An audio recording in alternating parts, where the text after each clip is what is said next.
The 2023 MLB season is over and the Texas Rangers won their first World Series. However, 29 other teams did not win the World Series, which obviously is the ultimate goal of the season. So, how do those other teams' seasons grade out? Well, that's exactly what I'm here to tell you today. Now, this is just my opinion, so if you disagree on a team, let me know in the comments section. I'm gonna start out with the Texas Rangers because they are a very obvious A+. They won the World Series and succeeded in the ultimate goal. There's no better achievement in Major League Baseball than that. I'll finish out the AL West before moving on to the next division, and I'll head over to the Houston Astros. I'm going to give Houston a B+ for 2023. They won the division and made it to the ALCS, so it's hard to give them anything less. But losing to a division rival in the postseason as the defending champs is just too bad to be in the A's in my opinion. The Seattle Mariners finished 3rd place coming off their first postseason appearance in 21 years, and this was a disappointing placement. They won just 2 less games, but they were definitely looking to try to repeat as contenders in the postseason. After a terrible final month, they missed October, giving them a C ranking in my opinion. They fell very far short of their goals. The Angels just can't seem to do anything right. Not only did they come 4th in the division with a 73-89 record, they also bought pieces at the trade deadline to immediately cut them a month later. They also held on to Shohei Ohtani when they were going to inevitably lose him in the offseason. I'm giving them a D-, which is probably generous for that disaster of a season. The Oakland Athletics, F. It was entirely pathetic. They just get an F. Total disaster. Moving on to the next division, the Atlanta Braves were a pretty tough team to rank. However, an incredible regular season and a first-round exit in the postseason is a recipe for disappointment. I'll give them a B-. They just had to do better in the playoffs than they did. The Philadelphia Phillies might not have won the division, however, they did make it all the way to the NLCS, where they lost in 7 to the Diamondbacks. It was a great season for the most part, but they did have World Series aspirations going into the season. Because of that, I'll give them an A-.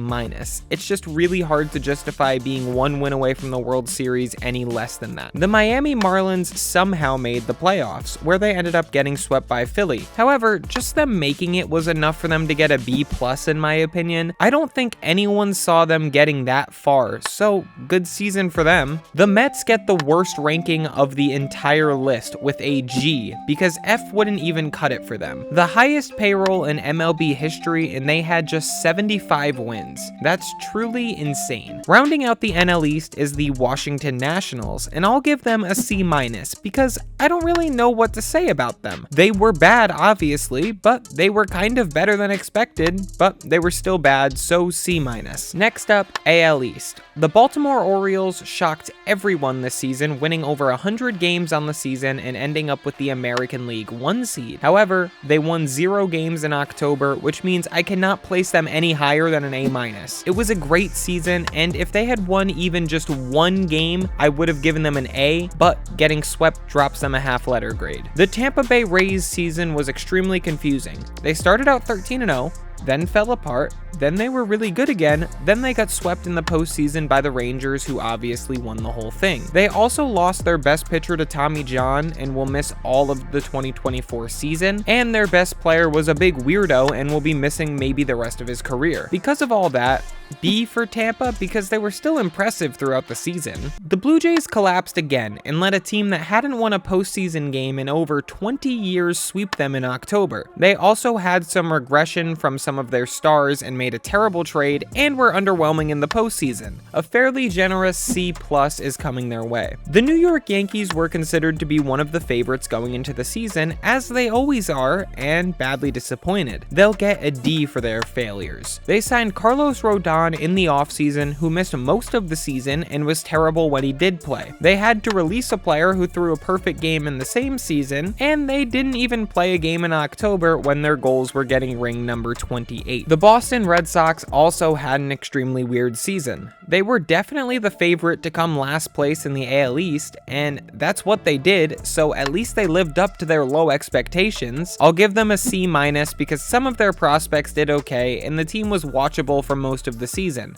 But they fired their GM and came last place again. Not okay for a city like Boston. The Arizona Diamondbacks get an A+.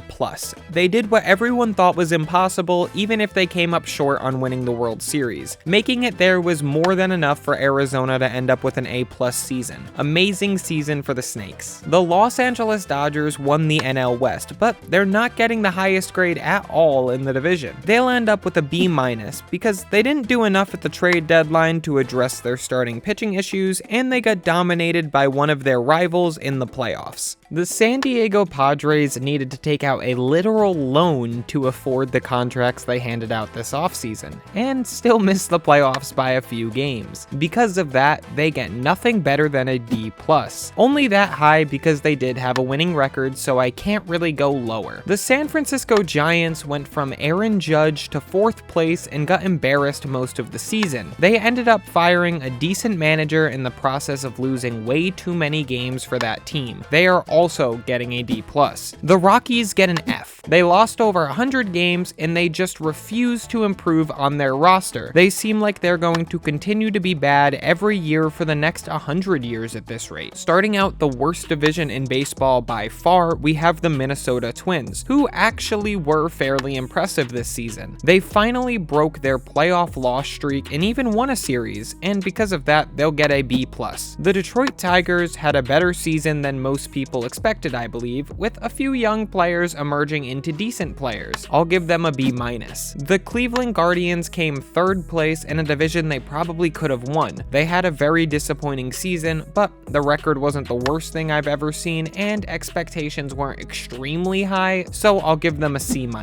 The White Sox get an F, because they had such a solid core and added to their team in the offseason pretty aggressively. Those signings were bad this season, and they lost over 100 games on the season. They don't deserve any better than an F. The Royals get an F as well, because they were even worse than the White Sox. However, their expectations were basically non-existent going into the season, but they didn't even have many bright spots on their roster at all other than Bobby Witt Jr. The final division of this video will be the NL Central, and I'll start with the Milwaukee Brewers. I think an A- is pretty fair for the Brewers because it was very similar to the Orioles season. Lots of young players progressing into good players, winning the division, but getting swept in the postseason means I can't give them a flat A. The Chicago Cubs were definitely not expected to be a huge contender, but they were in the NL wildcard race the entire season. Because of that, I'll give them a B because they outplayed expectations. The Cincinnati Reds might have missed the postseason, but having a winning record is a massive win for them. When you also consider the fact that so much of their team were rookies that performed well for them, they'll get a B+. The Pirates had a pretty average season. They were bad, but that was expected. They were also in 1st place for a little bit to begin the season, so I'll give them a very average C. The final team of the ranking is the St. Louis Cardinals, and they're gonna get an F+. They weren't the worst team of all time, but they did go into the season projected to win the division, and they did come last, so they get an F+. If you watched the end of this video and enjoyed, please consider liking and subscribing since less than 1% of my viewers are actually subscribed. Let me know what you disagree with in the comments, and if you enjoyed this video, YouTube thinks you'll love this one as well, so check it out.